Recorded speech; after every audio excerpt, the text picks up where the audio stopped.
পাচ্ছি। মুখ্যমন্ত্রী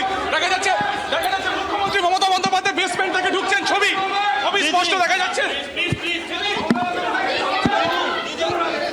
চলো চলো চলো চলো চলো চলো চলো। 11th ফ্লোরে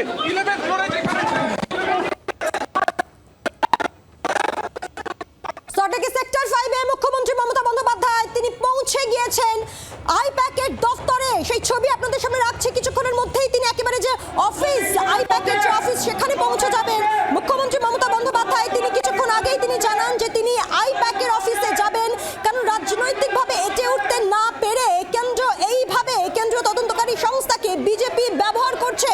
সেক্ষেত্রে তিনি বলেন যে দলীয় নথিপত্র, অর্থাৎ তৃণমূল কংগ্রেসের দলীয় নথিপত্র বাজেয়াপ্ত করছিল ইডি, সেগুলো তিনি নিয়ে এসেছেন। তিনি বলেন যে তিনি সেখান থেকেই একেবারে সোজা যাবেন সল্টলেকে আইপ্যাকের দফতরে। আমরা দেখলাম যে ইতিমধ্যে তিনি পৌঁছে গিয়েছেন, অর্থাৎ সল্টলেক সেক্টর 5 যেখানে আইপ্যাকের দফতর রয়েছে সেখানে পৌঁছে গিয়েছেন মুখ্যমন্ত্রী মমতা বন্দ্যোপাধ্যায়।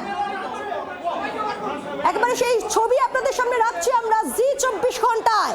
সেই ভিজুয়াল আপনারা দেখতে পাচ্ছেন সল্টলেকের সেক্টর